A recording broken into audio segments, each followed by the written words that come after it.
Hello students, welcome to Physics Ki Pathshala, to this new video. The topic of this video is, as you can see, the screen is already shared, electrostatics of conductors. तो क्या कहता है ये video? हमें charge conductors के बारे में तो अब तक बहुत कुछ पढ़ा है. कुछ इंपॉर्टेंट रिजल्ट्स हैं जिसको हम समराइज करने वाले हैं इसमें. सबसे पहला result, in electrostatic equilibrium the electric field is zero everywhere inside the conductor. तो ये कैसे पॉसिबल होता है? सो आप देखिए, एक कंडक्टर एबीसीडी हमने लिया है जिसे एक external electric field E not के अंदर रखा गया है. अब कंडक्टर के अंदर फ्री इलेक्ट्रॉन्स हैं. इलेक्ट्रॉन्स किस तरफ मूव करेंगे? Towards the positive end of the electric field. Electric field आप देख सकते हैं इसमें लेफ्ट से राइट की तरफ है. That means left hand side एक पॉजिटिव चार्ज का सेंटर है और राइट हैंड साइड एक नेगेटिव चार्ज का सेंटर है.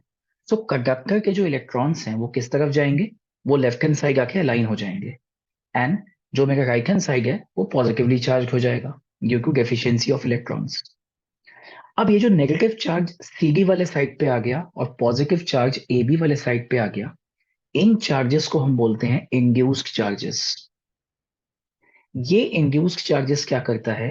ये एक इलेक्ट्रिक फील्ड प्रोवाइड करता है. आप देखिए, एक इलेक्ट्रिक फील्ड मैंने ईपी से डिनोट किया है which is the induced field. ये फील्ड बनी है अंदर के इंड्यूस्ड चार्जेस की वजह से. और ये क्या करता है? ये फर्दर इलेक्ट्रॉन्स को एबी से सीडी की तरफ आने से रोकेगा. क्योंकि सीडी पे नेगेटिव चार्ज आ गया है तो ये फर्दर आने वाले इलेक्ट्रॉन्स को रिपेल करेगा और इसे फ्लो को रोकेगा. एक स्टेज ऐसा आएगा जब ये फ्लो कंप्लीटली रुक जाएगा और हम कहेंगे कि इक्विलिब्रियम अचीव हो गया है. मतलब अंदर वाला induced field external field E not के इक्वल हो गया है. और तब नेट इलेक्ट्रिक फील्ड जो है दैट हैज बिकम जीरो. तो इन दैट केस हम देखेंगे कि कंडक्टर के अंदर इंटीरियर पे इलेक्ट्रिक फील्ड इस वजह से जीरो हो जाती है. This is the first result.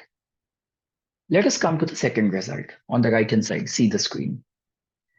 Electric field just outside the charged conductor is perpendicular to the surface of the conductor at every point. एक चार्ज कंडक्टर के सरफेस पे इलेक्ट्रिक फील्ड हमेशा परपेंडिकुलर होती है. ऐसा क्यों? Once the charges are rearranged in a conductor, the flow of the charges stop, जो कि हमने फर्स्ट पॉइंट पे देखा. एक बार चार्ज रीअरेंज होने के बाद चार्जेस का फ्लो स्टॉप हो जाता है. अगर इलेक्ट्रिक फील्ड परपेंडिकुलर नहीं हुआ सरफेस के तो क्या होगा? इन चार्जेस का फ्लो कभी स्टॉप नहीं होगा और ये चार्जेस सरफेस के ऊपर मूव करते रहेंगे. देखिए, ऊपर वाले डायग्राम से और क्लियर हो जाएगा. इलेक्ट्रिक फील्ड को मैं अगर आर्बिट्ररी किसी एंगल पे बना दूं विच इज नॉट 90, तो उसका एक component parallel to the surface banega, which is e cos theta. Since the charges are static in equilibrium condition, charges are not moving, so e cos theta component must be equal to zero. अब electric field तो obviously zero नहीं होगा, कुछ ना कुछ non zero value होगी. So therefore cos theta को zero होना पड़ेगा, which concludes that theta is equals to 90. So theta is equals to 90 means electric field cannot be at any arbitrary angle on the surface of the charged conductor. It has to be having an angle 90 with the surface of the charged conductor. This is the second result. I hope आपको समझ में आया. अगले result की तरफ बढ़ते हैं. The net charge in the interior of the conductor is zero. किसी कंडक्टर के इंटीरियर में नेट चार्ज हमेशा जीरो होता है. तो देखते हैं कैसे. This can be explained bye Gauss law. Consider a volume dv inside a charged conductor with a boundary s. एक छोटा सा वॉल्यूम हमने ले लिया चार्ज कंडक्टर के अंदर जिसका बाउंड्री है, उस बाउंड्री को नाम दे दिया s. रिजल्ट वन हमें कहता है कि चार्ज कंडक्टर के अंदर इलेक्ट्रिक फील्ड जीरो होगी. दैट मीन्स जहां पे ये बाउंड्री s है वहां पे हमारा इलेक्ट्रिक फील्ड जीरो होगा. अगर इलेक्ट्रिक फील्ड जीरो होगा तो हमें पता है E into surface area is electric flux. As surface area is not zero, therefore electric flux will be zero. Electric flux अगर जीरो हुआ उससे हम क्या कंक्लूड कर सकते हैं कि that there is no net charge enclosed by the boundary S. अगर किसी क्लोज्ड बाउंड्री के through net electric flux zero है तो दैट मीन्स वो बाउंड्री कोई नेट चार्ज एनक्लोज नहीं करती है. This is what Gauss's law tells us in chapter 1. ये जो हमने डीवी वॉल्यूम चूज किया है, ये आर्बिट्ररी साइज का है, आर्बिट्ररी शेप का है. तो इसे मैंने छोटा सा लिया है. इसे मैं कितना भी बड़ा ले सकता हूं या कितना भी छोटा ले सकता हूं. जब तक कि ये चार्ज कंडक्टर के अंदर अंदर है, ये मैटर नहीं करता कि मैंने डीवी को कितना छोटा चूज किया है या कितना बड़ा चूज किया है. ये फैक्ट सेम रहेगा कि दैट मीन्स इस डीवी वॉल्यूम के अंदर कोई नेट चार्ज एग्जिस्ट नहीं कर सकता. तो इसका मतलब क्या? अगर डीवी वॉल्यूम के अंदर कोई नेट चार्ज एग्जिस्ट नहीं कर सकता, तो सारा का सारा चार्ज एग्जिस्ट कहां करेगा? Only on the surface. This is what the third point means. Let us move on to the fourth point. Electric potential is constant throughout the volume of the conductor and has the same value inside as on its surface. Electric potential की value conductor के volume में through out किसी भी point पे value same होती है और surface पे भी वैल्यू वही सेम होती है. कैसे? इसका लॉजिक समझते हैं वर्क डन के टर्म्स में. Since electric field is zero inside, hence no work is done in moving a test charge within the conductor.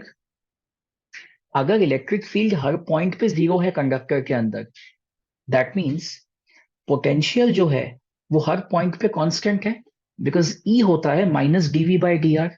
अगर आपको नहीं पता, प्लीज प्लीज प्रीवियस वीडियोस में जाइए और इलेक्ट्रिक फील्ड एंड पोटेंशियल के बीच में हमने ये इक्वेशन डिराइव की हुई है. Electric field is negative gradient of potential. Gradient मतलब जब हम डेरिवेटिव डिस्टेंस के टर्म्स में लेते हैं. तो electric field zero means potential is constant. Potential constant means there is no change in potential. कोई पोटेंशियल डिफरेंस नहीं है दो पॉइंट्स के बीच में.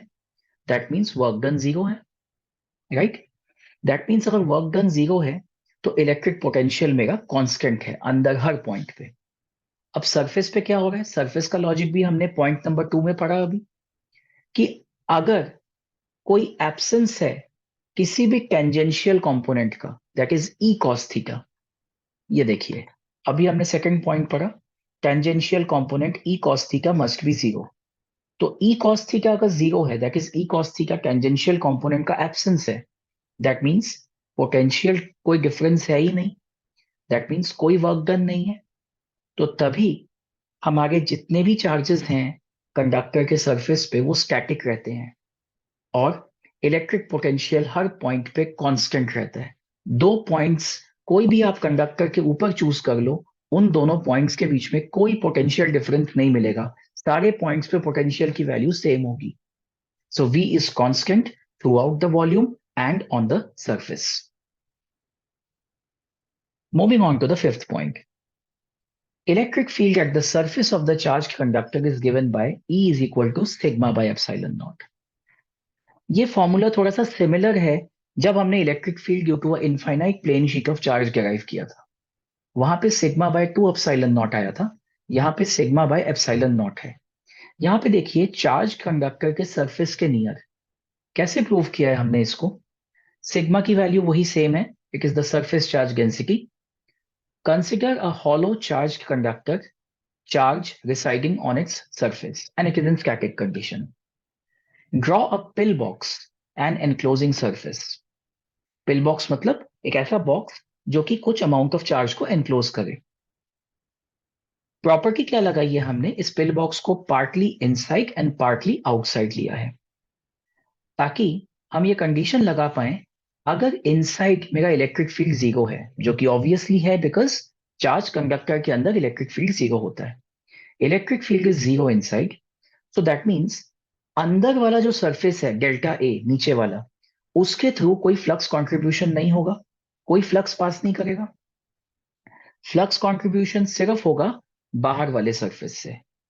जो मेरा क्रॉस सेक्शन डेल्टा ए है बाहर वाले सरफेस का, और जस्ट आउटसाइड इलेक्ट्रिक फील्ड की वैल्यू है ई, और जो कि कांस्टेंट है. तो फ्लक्स कितना हो गया बाहर वाले सरफेस से? ई टाइम्स डेल्टा ए. और गॉस लॉ हमसे कहता है कि ये जो टोटल इलेक्ट्रिक फ्लक्स है वो sigma into delta A upon epsilon not होगा. याद रखिए गॉस लॉ क्या कहता है, charge enclosed upon epsilon not is electric flux. So what is charge enclosed? Sigma times delta A. From 1 and 2 we get E is equals to sigma by epsilon naught. तो दोनों equation से हमें क्या मिल गया, delta A cancels and E is sigma by epsilon not. Sigma का sign अगर positive है तो इलेक्ट्रिक फील्ड आउटवर्ड होगा, that is positive charge spread है जो डायग्राम में दिखाया है मैंने. अगर सिग्मा की वैल्यू नेगेटिव है तो इलेक्ट्रिक फील्ड इनवर्ड्स होगा. Last but not the least, last property, electrostatic shielding. ये बात करता है इस प्रॉपर्टी के बारे में कि अगर एक रीजन ऑफ स्पेस को मुझे एक्सटर्नल इलेक्ट्रिक फील्ड के इन्फ्लुएंस से सेव करना है, उस रीजन में मैंने इलेक्ट्रिक फील्ड को एंटर होने नहीं देना, तो मुझे उस रीजन को एक कंडक्टर के अंदर डाल देना पड़ेगा. That is, as a cavity I need to put that region inside the conductor. तो वहां पे ऑटोमेटिकली इलेक्ट्रिक फील्ड जीरो हो जाएगी. फॉर एग्जाम्पल, आप देखिए इस कंडक्टर के अंदर इलेक्ट्रिक फील्ड एक साइड पे पॉजिटिव है, एक साइड पे नेगेटिव है, इंड्यूस्ड चार्जेस. वहां से इलेक्ट्रिक फील्ड बाहर जा रहा है, लेफ्ट साइड से इलेक्ट्रिक फील्ड अंदर आ रहा है. Potential through out inside constant है, ये हमने फोर्थ पॉइंट में पढ़ लिया. ये जो कैविटी है, यहां पे कोई इलेक्ट्रिक फील्ड नहीं होगी, कोई इलेक्ट्रिक फील्ड इस रीजन में परमिएट नहीं करेगी. सो ये वाला रीजन शील्ड हो गया एक्सटर्नल इलेक्ट्रिक फील्ड से.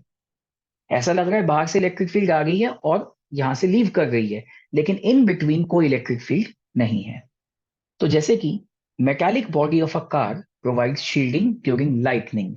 जब लाइटनिंग स्ट्राइक होता है तो मेटालिक बॉडी ऑफ कार के अंदर अगर हम जाके बैठ जाएं तो हम लाइटनिंग से सेव हो सकते हैं. अंदर इलेक्ट्रिक फील्ड लाइटनिंग की अटैक नहीं करेगी. तो ये थे हमारे properties of charge conductors. Right, so ये 6 प्रॉपर्टीज हैं, एनसीईआरटी में मेंशन्ड है, हमने इनको पढ़ लिया आज. आई होप आपको समझ में आया हो.